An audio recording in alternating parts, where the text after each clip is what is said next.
Okay, so just when I thought I'd made my last video, and definitely my last video on the Church Fathers, um, I called my friend that's on the north side that I've been waiting to talk to.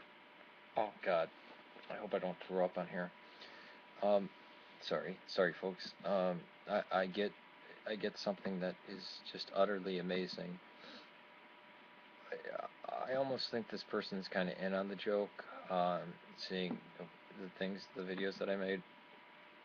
Now, yes, I'm going to have a forum where we can talk about stuff. But this is an open comment called 9theories. 9theories, and it's on my Douglas Wilson on the Eastern Orthodox Church a response.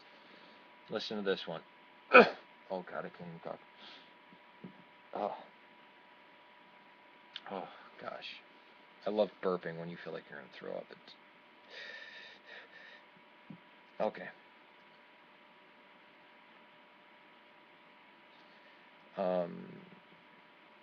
Let me just press on this to see if there's anything worth anything. Let's see what goes on. No, I'm not sure what the first part of it was. It's just ... There is no need for the latter either. Okay, I guess we don't need a ladder. Obviously, we're not painting high parts of houses. Church fathers such as Origen, Eusebius, and Epiphanius of Salamis were others.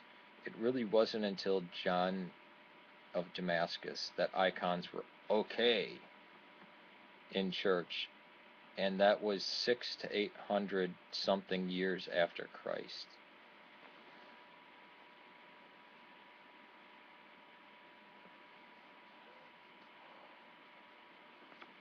Really, you don't know when John of Damascus was? Don't worry, I'm going to answer this. 9theories. I think you're going to be kind of shocked at the answer. I think that's a problem. I mean, the original starters of the religion were Jews, followers of Christ, and they would never bowed to icon or man-made idols. I mean, Christ followed the law perfectly, so you know he understood the commandments from his Father. This is correct. There's also a passage in the Bible where it says God cannot sin. God cannot sin. There's another passage in the Bible saying that God cannot lie and that God cannot die. Now, Jehovah's Witnesses take this out of context and without understanding anything about the hypostatic union say, look, Jesus died on the cross, therefore he died. Or no one had ever seen God before, therefore if you see Christ, since Christ is the living image of the Father, then Christ could not have been God. Let's go through the first one. Church fathers such as Origen, Eusebius. Whoa, hold on. Question would be first, which Eusebius? Eusebius of Caesarea or Eusebius of Nicomedia? And even Eusebius of Caesarea, who was the chronicler, he's not a church father. He's not. But even before that, Origen is not a church father. Origen, so you're relying upon Origen, who believed in the transmigration of the soul. You might know that as reincarnation. Believed in universal salvation, and castrated himself because he thought that's what the Gospels commanded him to do. He castrated himself. I wonder if you think that Tertullian is a church father, or Eusebius of Nicomedia, or Aries.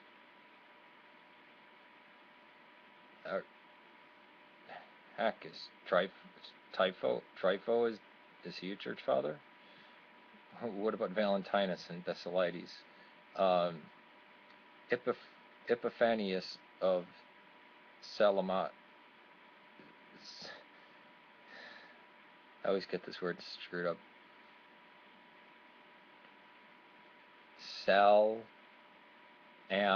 Salamis. That's right, it is. Eusebius of Salamis.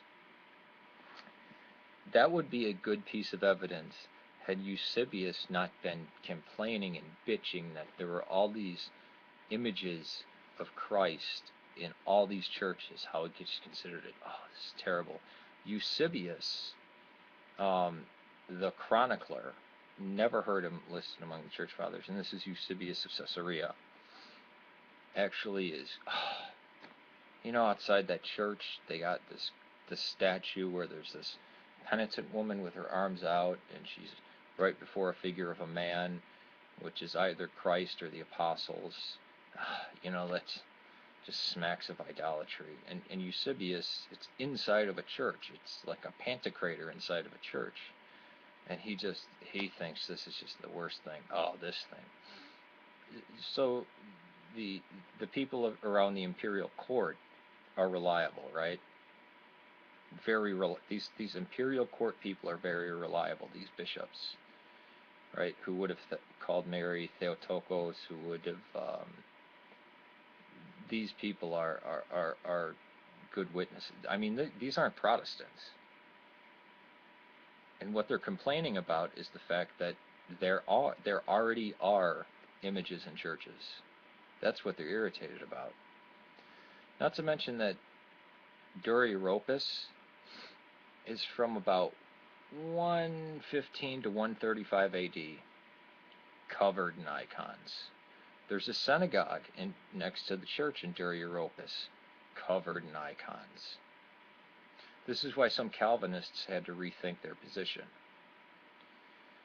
Not to mention Paul, in the first line of chapter 3 of Galatians, says, "You foolish Galatians, you who had seen Christ publicly portrayed," portrayed can also be translated as depicted, "before you crucified." Now, were they at the crucifixion, or was Galatia in northern Anatolia, a group of Celts that colonized northern Anatolia, who had seen, not read, not heard about, but seen Christ, and you can use either translation, depicted, crucified before their own eyes?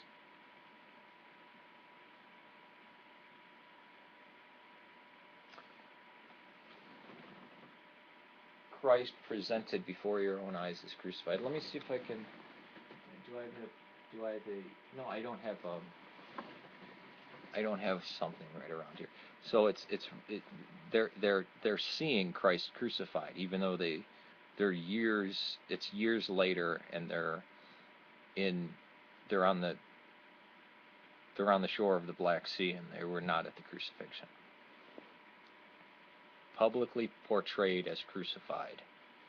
If I say, wow, that's a great portrayal of the Virgin Mary, or that's a great depiction of a car, does that mean I'm reading it? If I say that's a great that Monet's hayfields, that's a great portrayal of southern France, does that mean I'm telling you about it? No, it's pretty explicit in Galatians 3rd chapter, 1st sentence. Not to mention that, yeah, Christ didn't break the law, and neither did God. God created man. God did it twice. He created man in his own image, and then the Father created the Son. The Son is the living image of the Father.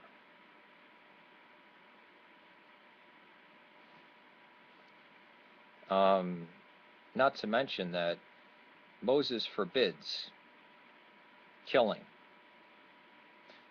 And then what do you see? People put to death for gathering wood, and people say, whoa, it wasn't killing. It was murder. Which in that case, they're absolutely correct. So then why do you take a hyper-literal rendering of the English and say, oh, you can't create anything? And then, just a few chapters later, we hear they have to carve this mercy seat that's to sit on top of the ark with cherubim. And we know what cherubim are. They're the body of a bull or an ox, the head of a man, and the wings of an eagle. It even talks about their wings being stretched out.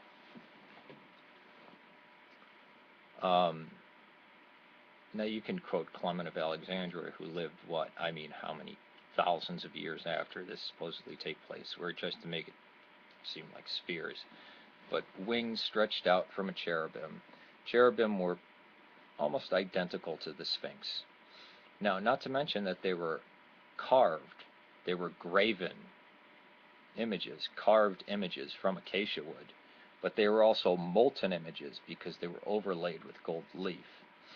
And they had blood sprinkled on them, and they were bowed down to. Or the bronze serpent that was crafted, that you had to look to and to be healed. Moses was doing all this. God was commanding all this. The sewing in of the cherubim into the curtain, the tabernacle. Yet, no problem. God is commanding this. Is God lying? Is God sinning? Is God breaking his own commandments? God cannot die. Well, Christ died and Christ is God. Wow. You know what an Orthodox or a Lutheran or an Anglican or a Roman Catholic would say? Whether you agree with their other theologies or not, they would go, yikes, that's a atrocious misunderstanding of the hypostatic union. These gotcha things. Epiphanius of Salamis is bitching because there are images of Christ in these churches, and it's the people. Do you go by the bishops? I mean, are you a papal Catholic who holds the bishops in higher regard than the common people?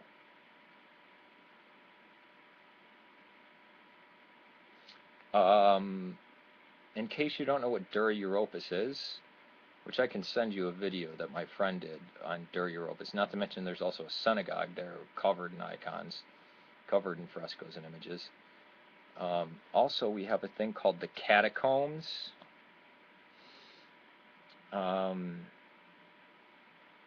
Not to mention there's a total allusion in the 3rd chapter of Galatians where he's talking to people in northern Anatolia and Galatia, an area on the Black Sea, where it says, you have seen Christ portrayed as crucified. You have seen, not you have read, you have seen Christ portrayed as crucified. Is there any other conclusion you could come to?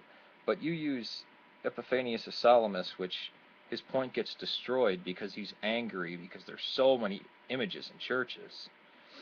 And then you have Eusebius, you might think Eusebius of Nicomedia because he was a real old crank. He sided with Arius, and he probably was an iconoclast. But even if you use his account, he talks about the fact that people were already using these. There were 2 statues out in front of a church, one of a lady kneeling before a man who was trying to heal her, that he thought that was idolatrous. But he still says it was there. The Christians were still using this stuff. And Origen and Eusebius aren't church fathers. Origen's a heretic. Origen believed in reincarnation and universal salvation. So you say church fathers. Epiphanius, I've never heard him called a church father, but I know for darn sure that Origen and Eusebius are not church fathers. Are you going to add Tertullian too? Is Tertullian a church father? No, these men are heretics. Eusebius, depending on which Eusebius you're trying to use, is either a heretic or just a chronicler. He was not a church father. He may bear a witness to what happened, but not a church father at all. 600 to 800 years after Christ. Well, Dura Europos was less than 100 years after Christ, and it's coated with icons. Heck, Moses crafted a whole freaking ark that had that had these monstrous animals on there, coated in gold, made of acacia wood, where the Spirit of God rested in between. They'd sprinkle blood on them, and the priest would bow down before them. And then he also crafted a bronze serpent, the Nahashtin. Christ followed the law perfectly, so you know he understood the commandments from his Father. Did the Father not understand his commandments? God the Father said this is that Christ was the living image of the Father.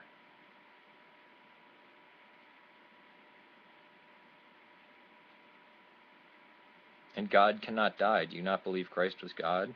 Or do you think, wait, hypostatic union, it was the humanity that died?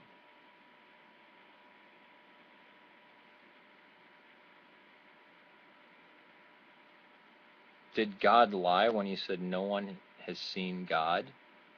When the Holy Spirit said no one has seen God, but yet Christ said whoever sees me sees the Father?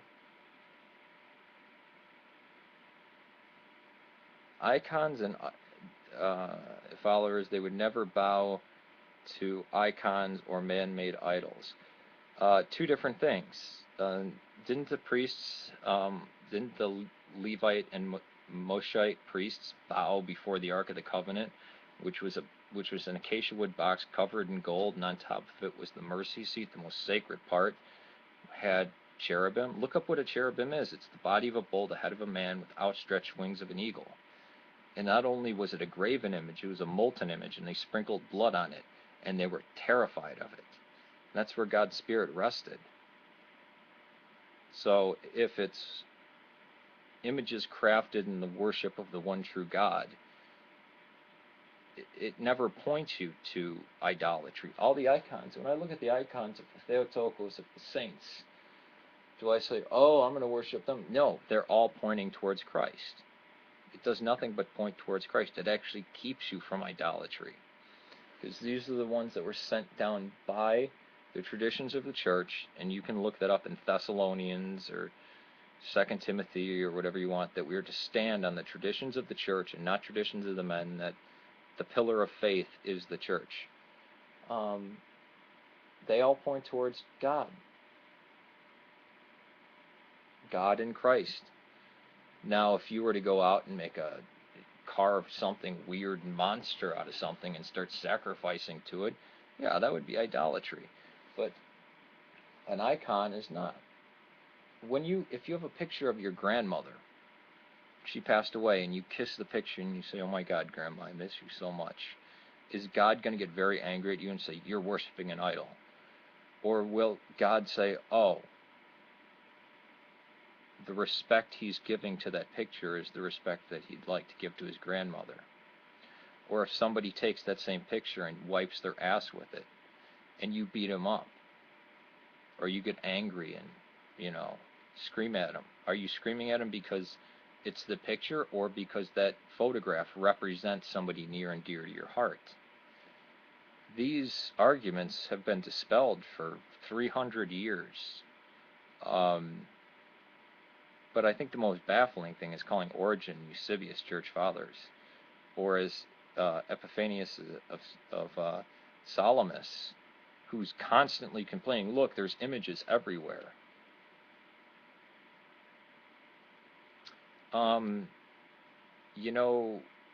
Augustine and the popes around Augustine were really bitching that people were still reading the Gospels in Greek. Were they correct? Or would it have been better to read the Gospels in what they were written in? So by this logic, Moses was an idolater.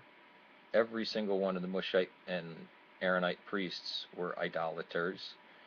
God the Father is an idolater.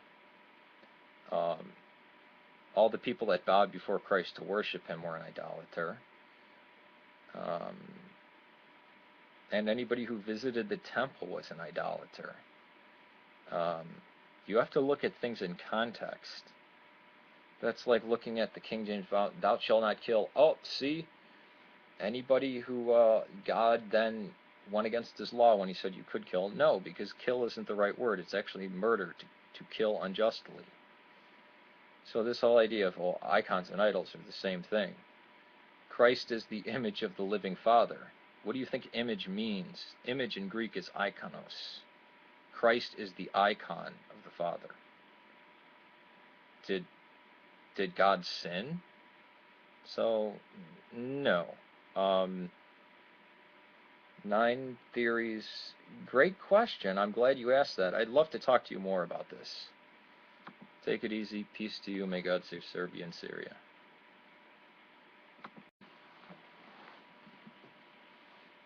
Okay, so just when I thought I'd made my last video, and definitely my last video on the Church Fathers, I called my friend that's on the north side that I've been waiting to talk to. Oh God, I hope I don't throw up on here. Sorry folks. I get something that is just utterly amazing. I almost think this person's kind of in on the joke, seeing the videos that I made. Now, yes, I'm going to have a forum where we can talk about stuff, but this is an open comment called 9theories, and it's on my Douglas Wilson on the Eastern Orthodox Church response. Listen to this one. Oh God, I can't even talk. Oh gosh, I love burping when you feel like you're gonna throw up. Okay. Let me just press on this to see if there's anything worth anything. Let's see what goes on. No, I'm not sure what the first part of it was. It's just ... There is no need for the latter either. Okay, I guess we don't need a ladder. Obviously, we're not painting high parts of houses. Church fathers such as Origen, Eusebius, and Epiphanius of Salamis, Jews, followers of Christ, and they would never bowed to icon or man-made idols. I mean, Christ followed the law perfectly, so you know he understood the commandments from his Father. This is correct. There's also a passage in the Bible where it says God cannot sin. God cannot sin. There's another passage in the Bible saying that God cannot lie and that God cannot die. Now, Jehovah's Witness take were others. It really wasn't until John of Damascus that icons were okay in church, and that was 600 to 800 something years after Christ.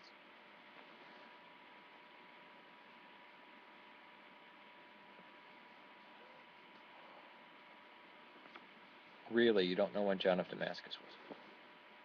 Don't worry, I'm going to answer this. 9theories, I think you're going to be kind of shocked at the answer. I think that's a problem. I mean, the original starters of the religion were